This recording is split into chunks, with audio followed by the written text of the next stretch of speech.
semusim berlalu, semusim berlalu, namun kau selalu di harapanku. Kasih dan setiamu tak pernah layu di hidupku. Lebih luas dari samudra. Kebaikanmu Bapa takkan habis di hidupku. Lebih tinggi dari cakrawala, tak terbatas kasih-Mu. Katakan lebih luas dari samudra. Kebaikan-Mu Bapa takkan habis di hidupku. Lebih tinggi dari cakrawala, tak terbatas kasih-Mu. Sungguh ku bersyukur. Kita sembah Tuhan. Haleluya. Haleluya. Terima kasih Tuhan. Kami puji Engkau Yesus. Kami menyembah-Mu Tuhan. Kami memuji-Mu. Kami mengasihi-Mu. Glory bagi-Mu Yesus. Glory bagi-Mu Bapa. Glory bagi-Mu. Terima kasih. Haleluya Yesus. Haleluya. Terima kasih. Terima kasih Bapa. Lebih luas dari samudra. Kebaikan-Mu Bapa takkan habis di hidupku. Lebih tinggi dari cakrawala, tak terbatas kasih-Mu. Sungguh ku lebih luas dari samudra. Kebaikan-Mu Bapa takkan habis di hidupku. Lebih tinggi dari cakrawala, tak terbatas kasih-Mu. Sungguh ku bersyukur. Saya serahkan kepada hamba-Nya Bapak Gembala untuk menyampaikan kebenaran firman Tuhan. Dan setiap orang yang percaya kepada Engkau. Terima kasih ya Tuhan. Tibalah saatnya kami akan bersama-sama mendengarkan kebenaran firman-Mu. Biarlah kiranya Allah pimpin, Allah sertai, Tuhan berikan hikmat kepada kami, sehingga kami boleh mengerti akan firman-Mu. Biarlah kehendak-Mu yang terjadi atas hidup umat-Mu pada malam hari ini, dan biarlah kiranya kasih-Mu sungguh nyata atas hidup kami, seluruh umat-Mu yang mengikuti ibadah dalam aplikasi Zoom pada malam hari ini. Berbicara Kau kepada kami siap mendengarkan kebenaran firman-Mu. Haleluya. Amin. Shalom. Selamat malam Bapak Ibu Saudara kekasih Tuhan, seberapapun kita yang hadir pada malam hari ini. Mari kita bersama-sama mempersiapkan hati kita untuk kita dipenuhi oleh kebenaran firman Allah. Tema firman Allah pada malam hari ini adalah sikap orang percaya dalam menghadapi masalah. Sikap orang percaya dalam menghadapi masalah menurut konteks 2 Tawarik pasal 11 ayat yang ke-7. Bapak Ibu Saudara kekasih Tuhan, kita tahu bahwa Tuhan menciptakan manusia menurut gambar dan rupa Allah. Dengan suatu tujuan, yaitu Tuhan ingin manusia untuk hidup sesuai dengan kehendak Tuhan, serta selalu memuliakan dan menyembah Dia dengan sukacita. Tuhan juga ingin memberikan setiap manusia, dan Tuhan pasti memberikannya, yaitu akal budi dan kehendak bebas untuk bisa memilih dan menentukan apa saja yang ingin setiap manusia kerjakan. Namun terkadang setiap manusia tidak peka terhadap suara Tuhan, sehingga seringkali manusia salah di dalam memutuskan sesuatu hal dalam kehidupannya yang tidak sesuai dengan kehendak Tuhan.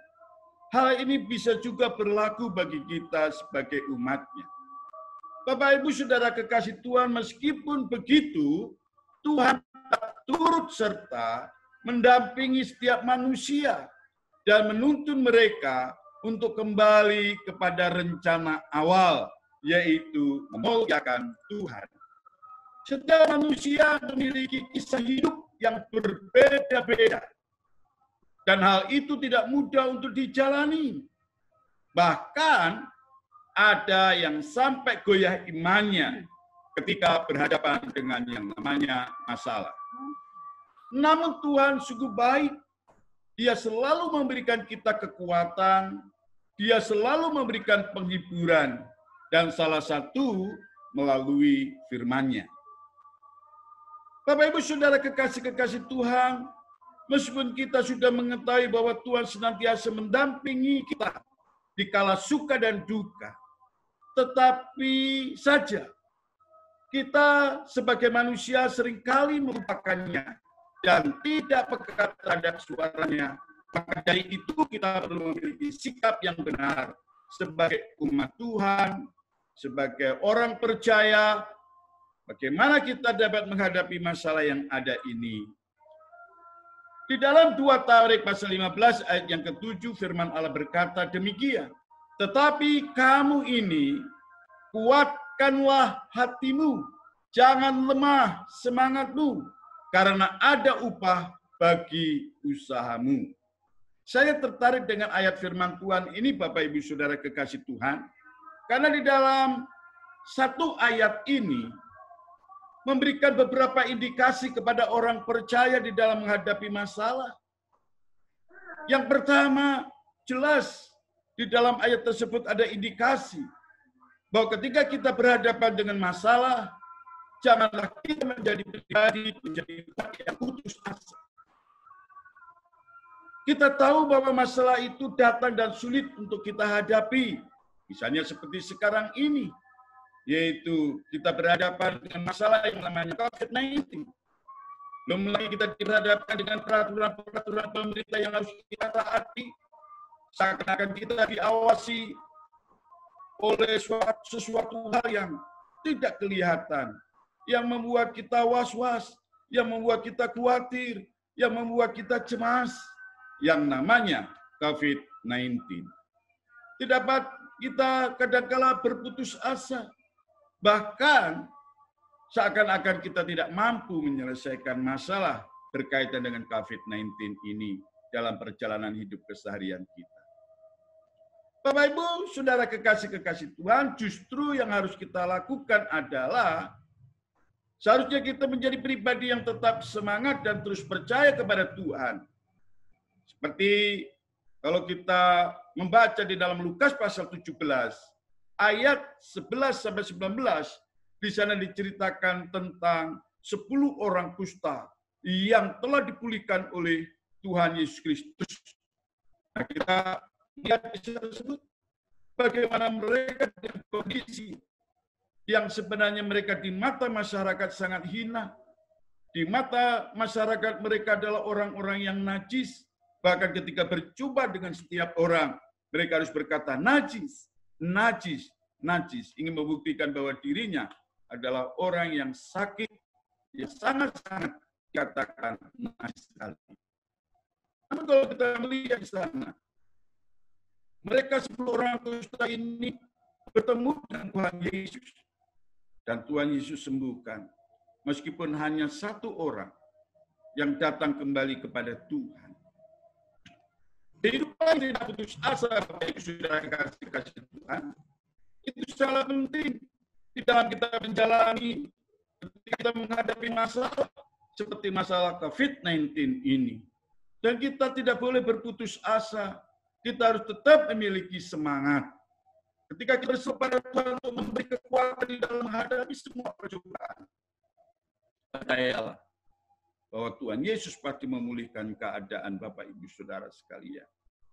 Hari ini kalau kau menghadapi masalah pribadi, masalah keluarga, masalah pekerjaan, masalah usaha, studi, apalagi kita bekerja, mungkin mayoritas kita tidak bisa luasa seperti ketika masa normal.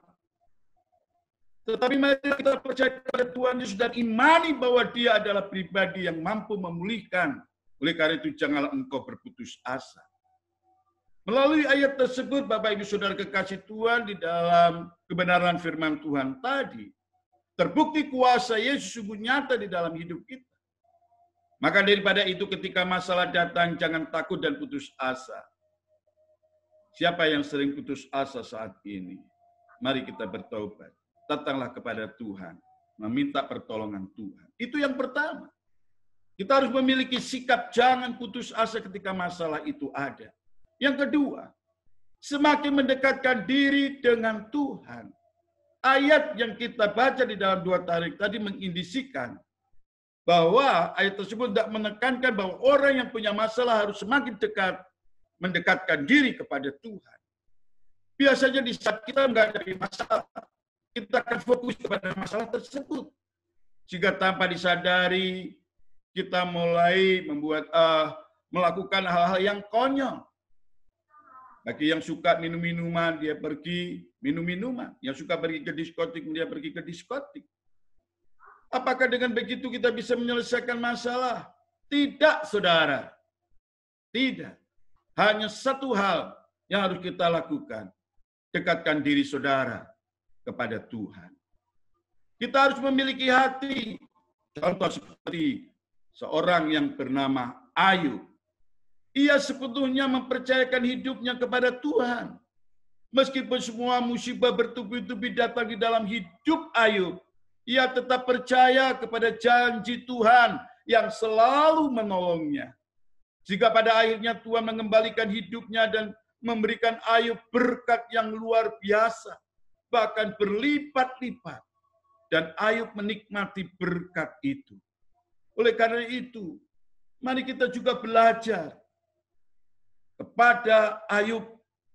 Bukan hanya kepada seperti orang-orang 10 orang ustaz tadi. Tapi mari kita belajar seperti Ayub. Yang tidak putus asa, tetapi dia adalah pribadi juga yang mau menyerahkan diri sepenuhnya. Mendekatkan diri sepenuhnya kepada Tuhan. Itu hal yang kedua. Hal yang ketiga, Bapak Ibu Saudara kekasih Tuhan. Iman punya peran penting dalam perjalanan hidup seseorang ketika menghadapi masalah.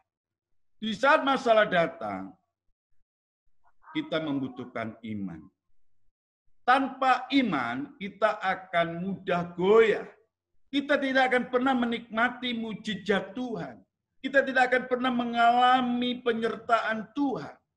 Iman salah satu bagian penting yang harus nyata di dalam hidup ketika kita menghadapi masalah. Bapak Ibu Saudara kekasih Tuhan, dengan iman kita bisa memiliki keyakinan di hati kita bahwa Tuhan akan selalu memberikan jalan keluar setiap masalah yang kita hadapi. Oleh karena itu Bapak Ibu Saudara kekasih Tuhan, percayalah bahwa Karena melalui berkat dan hikmat Tuhan, kita dapat mengambil tindakan yang terbaik untuk menyelesaikan masalah yang kita hadapi seperti yang sekarang ini. Kalau kita melihat ada satu peristiwa cerita yang luar biasa. Ketika bangsa Israel berhadapan pada satu masalah, ketika dia pergi ke negeri Kanaan, dia berhadapan, dia harus menyelesaikan masalah itu. Apa itu masalah yang dihadapi oleh bangsa Israel pada saat itu? Yaitu menyeberangi sungai Yordan. Dan dia harus masuk ke tanah perjanjian. Dan ketika bangsa Israel melalui iman, dia melangkah, bukan stagnan, tetapi melangkah dengan iman. Mujizat Tuhan terjadi itu, dan terbelahlah sungai Yordan itu, sehingga bangsa Israel dapat melewatinya. Oleh karena itu, sebagai umat Kristen, kita perlu menguatkan iman kita agar berkat dan mujizat dapat terjadi di dalam hidup kita. Bangsa Israel bukan hanya melewati Laut Merah, tetapi juga sungai Yordan ketika memasuki negeri Kanaan. Yang keempat, Bapak Ibu Saudara kekasih Tuhan, tetap bersyukur kepada Tuhan. Ini yang berulang-ulang kali saya nyatakan. Karena saya ingin Bapak Ibu selalu ingat, ketika kau menghadapi masalah, menghadapi pergumulan hidup, menghadapi tantangan, mengucap syukur punya peran yang penting di dalam hidup kita. Masalah sesulit apapun yang terjadi dalam hidup kita, tetapi kita harus berhadapan dengan pergumulan, tetapi kita harus memiliki rasa syukur yang nyata di dalam hidup kita. Karena di sana ada kekuatan dan kita mampu menghadapi yang namanya masalah hidup tersebut. Pada dasarnya Tuhan tidak akan memberikan masalah kepada manusia melebihi batas kemampuan kita. Karena firman Allah tertulis di dalam 1 Korintus pasal 10 ayat yang ke-13. Pencobaan-pencobaan yang kamu hadapi ialah pencobaan biasa yang tidak melebihi kekuatanmu. Ini penting buat kita Bapak Ibu Saudara kekasih Tuhan. Nah, seringkali manusia membaca dan menghafalnya sampai sebatas itu. Namun justru yang terpenting sebenarnya adalah kalimat selanjutnya. Sebab Allah setia. Garis bawahi ayat firman Tuhan ini dengan penekanan. Sebab Allah setia. Dan karena itu ia tidak akan pernah membiarkan kamu dicobai melebihi atau melampaui kekuatanmu. Dan katakan dalam kalimat selanjutnya, pada waktu kamu dicobai, ia akan memberikan kepadamu jalan keluar. Bahkan dikatakan di sana, sehingga kamu dapat menanggungnya. Jadi jika kamu memiliki masalah yang sulit, Bapak Ibu Saudara kekasih Tuhan, saat ini, jangan kau khawatir, jangan kau menyerah, jangan kau putus asa. Percayalah bahwa Tuhan akan membantu hidupmu dalam menyelesaikan masalahmu. Dan Tuhan pasti akan memberikan tepat pada waktunya pertolongannya. Berulang kali saya berkata, ingat masalah itu ada batasnya di mata Tuhan. Dan kita harus sabar menunggu pertolongan Tuhan dengan kesabaran. Dan kita selalu berpengharapan kepada Dia. Karena masalah itu pasti ada batas dan waktunya. Oleh karena itu, mari kita menjalani hidup ini dengan penuh rasa ucapan syukur kepada Dia. Yang terakhir, Bapak Ibu Saudara kekasih Tuhan, berpijak dari 2 tawarik tadi, jangan lupa untuk berdoa setiap hari. Tadi pagi saya membahas berkaitan dengan hal ini. Berdoa merupakan cara kita berkomunikasi dengan Tuhan. Melalui doa kita dapat mengungkapkan semua hal yang kita rasakan. Terutama di saat masalah datang, biasanya kita menceritakan semua masalah kita kepada sesama manusia. Namun saat ini, mari kita belajar bercerita kepada Tuhan. Mari kita belajar memulai menceritakan itu kepada Tuhan setiap masalah pergumulan kita. Melalui doa-doa yang kita panjatkan. Percayalah, doa orang yang benar bila dengan yakin didoakan, sangat besar kuasanya. Sebagai umat Tuhan, kita diajar untuk menyatakan keinginan kita kepada Tuhan di dalam doa. Sesuai dengan firman Tuhan. Filipi pasal 4 ayat yang ke-6, di sana Paulus berkata kepada jemaat di Filipi, jangan hendaknya kamu khawatir tentang apapun juga, tetapi nyatakanlah dalam segala hal keinginanmu kepada Allah, dalam doa dan permohonan dengan ucapan syukur. Jadi ketika Bapak Ibu Saudara sekalian mengalami masa-masa sulit, seperti saat ini, dengan adanya COVID-19, ingatlah untuk selalu mencari Tuhan melalui doa. Karena hanya Dialah yang dapat mengurangi beban kita. Dan percayalah, Tuhan pasti akan memberikan berkat dan mujizatnya dalam hidup Bapak Ibu. Kelima sikap tersebut berpijak dari 2 tawarik tadi, Bapak Ibu Saudara kekasih Tuhan, merupakan sikap yang perlu kita miliki dan kita praktekkan dalam keseharian kita sebagai umat Tuhan di dalam menghadapi masalah. Saya senang dengan apa yang dikatakan oleh Ayub di dalam Ayub pasal 42 ayat yang kedua, di mana Ayub berkata, aku tahu bahwa engkau sanggup melakukan segala sesuatu dan tidak ada rencanamu yang gagal. Inilah komitmen saya sebagai umat Tuhan. Saya mempelajari Ayub, bahwa Ayub berkata dengan imannya, aku tahu bahwa engkau sanggup melakukan segala sesuatu dan tidak ada rencanamu yang gagal.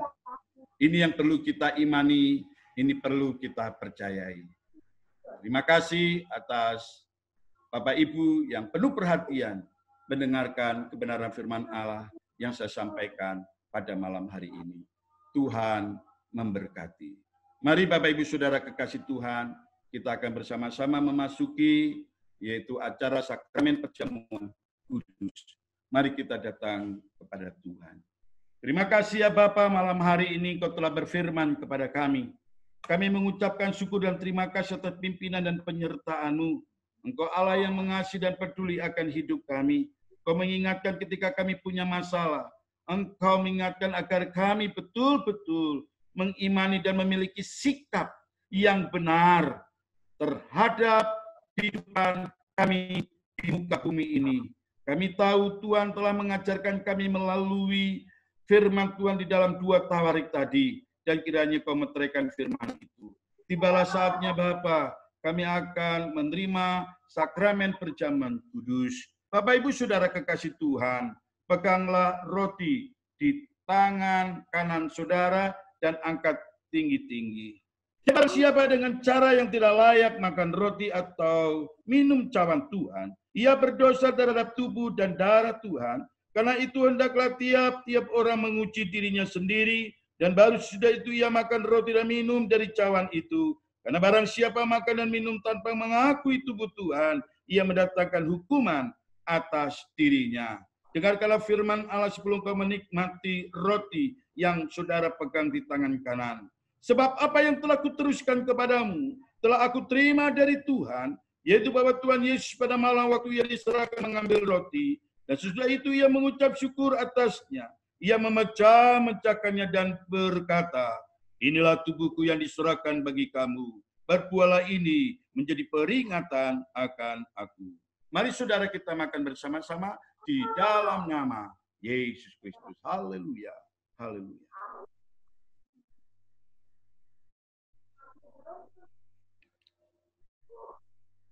Peganglah cawan di tangan kanan dan angkat tinggi-tinggi, dengarkanlah firman Allah sebelum Bapak Ibu meminumnya. Demikian juga ia mengambil cawan sesudah makan lalu berkata, cawan ini adalah perjanjian baru yang dimeteraikan oleh darahku. Berbuatlah ini setiap kali kamu meminumnya menjadi peringatan akan aku. Mari kita minum bersama-sama di dalam nama Yesus Kristus. Haleluya.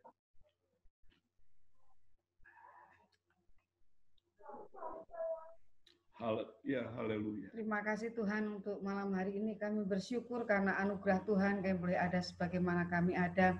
Terima kasih malam hari ini kami boleh bersama-sama dengan umat Tuhan untuk kami memuji memuliakan nama Tuhan. Bahkan kami sudah mendengarkan firman-Mu Tuhan yang menguatkan iman percaya kami untuk kami dapat kuat dalam menghadapi masalah pergumulan hidup kami, khususnya Tuhan di dalam menghadapi pandemi COVID-19 ini Tuhan.